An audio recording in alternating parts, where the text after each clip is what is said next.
here on Cuba's southern coast. It's beautiful, it's a bit windy today, but oh, is it warm. But this is not a travel log. This is about eating healthily, and in particular, eating vegan in one of the most challenging places I've been to do so, and that's Cuba. Frankly, it's a sort of country where when it's mealtime, they don't ask you what you would like to eat, but which meat would you like to eat? Chicken, pork, fish, etc. Sometimes you know right away it's going to be hopeless to eat at a certain restaurant. Other times, the menu holds hope, and a quick conversation with the maitre d' assures you that they'll prepare something that you can eat. One of the things that makes it possible to eat vegan in Cuba is understanding a few words of Spanish and be able to express what you want. If you go to a good restaurant, they're usually more than happy to put together a vegan dish for you, like this rice and vegetable dish I'm having now.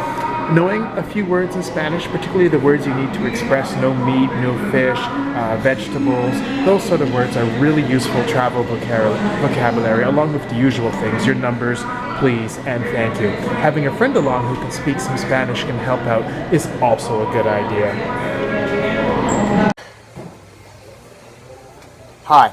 I'm here in Trinidad de Cuba at Villalba, which is a restaurant in a historic street in the middle of this 500-year-old town. I'm beginning to get the hang of eating here in Trinidad and perhaps in Cuba. Remember, one of the things you want to do when you travel is you still want to experience the local flavor. And one of the ways of doing that is ordering local dishes. It's a real problem in places like Cuba where the diet is heavy in meats and sometimes fish, but you still want the local spice combination. You want to travel and to enjoy what's different in every place you go. So I'm getting the hang of it. Three dishes that I found really helpful to order here in Cuba are the Vinales style rice, and that's rice with vegetables done in it. Vinales is a city that's to the west end of Cuba, and it's a valley that's known for growing tobacco and producing cigars. Here I am in Trinidad de Cuba, and I found two dishes that work really well for me here. One is this grilled vegetable dish, and that's pretty much the name of it. You'll find it on most of the menus, and they grill up vegetables, and there's some vegetables that we don't normally have in a North American dish in there, and I found that really flavorful. I had that last evening. This evening, or this afternoon actually, because it's lunchtime and the sun's almost overhead, but I'm here under this umbrella. This lunchtime I'm having a vegetable paella. Now paella you may recognize as being the Spanish dish, but they do it here with just vegetables. They have other paellas, some seafood paellas and all sorts of other things, but I'm after the vegetable paella, and I've had it once before and I really enjoyed it, so that's what I've ordered for lunch. There's a whole selection of juices and salads and even soups. One soup that I like a lot is it's bean soup, sopa a frijoles, and that's really nice. It's done with black beans and some savory sauce. I've seen some garlic and some other vegetables floating in there, and that's been really good. Sometimes I have that at noon or in the evening, and sometimes I have it in the morning to really fill me up over breakfast.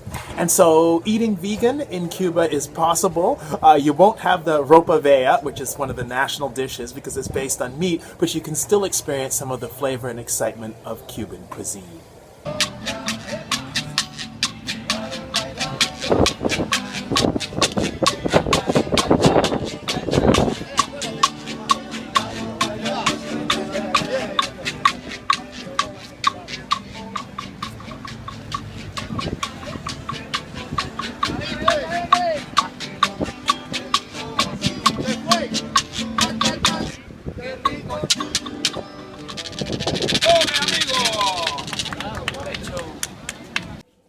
So one of the things I did when traveling here was have what I call emergency food. And there are two things that went into the emergency food. There are some chickpeas, but they went the first night. But I also bought some green beans, Judias verdes finas, and they're cut green beans. And because it's my last night in Cuba, it's time to use up the emergency food. So I've warmed up the green beans on this gas stove and I'm going to enjoy them. So that's the thing. You have some emergency food in your backpack or in your suitcase because you don't want to ever be sort of desperate for food and really hungry because you're not going to enjoy yourself. So yeah, here's my plate of green beans and I'm digging in. Condiments are a great idea. These actually are a little bit salty, so I'm not going to have to put any salt on them. Yeah, Bon appetit to me.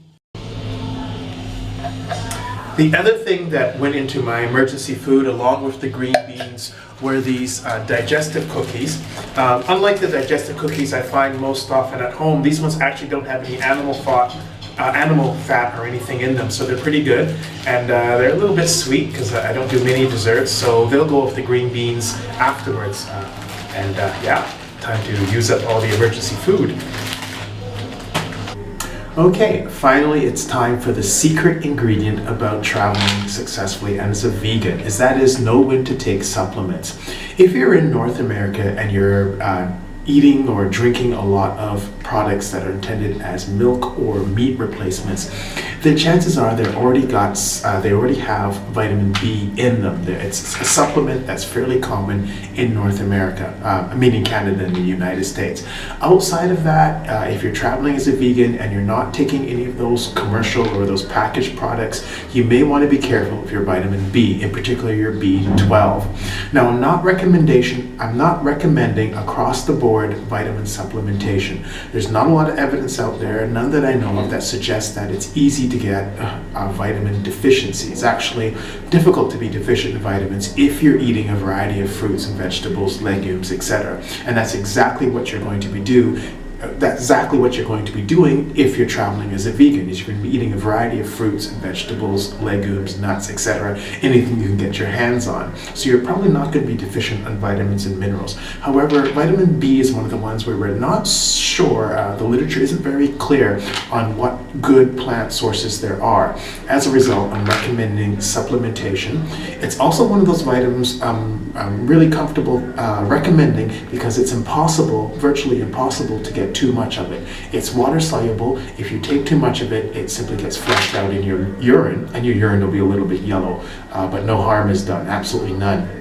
So vitamin B12 is my secret ingredient. This is a B complex, and half a pill a day or a pill a day is absolutely lots, and it's just something you should take probably if you're going to be traveling for a long period of time, meaning more than just a few days, outside of anywhere where you're going to get those supplemented soya, almond, tofu products that usually have B12 in them. That's your final ingredient. Make sure that you're getting your B12.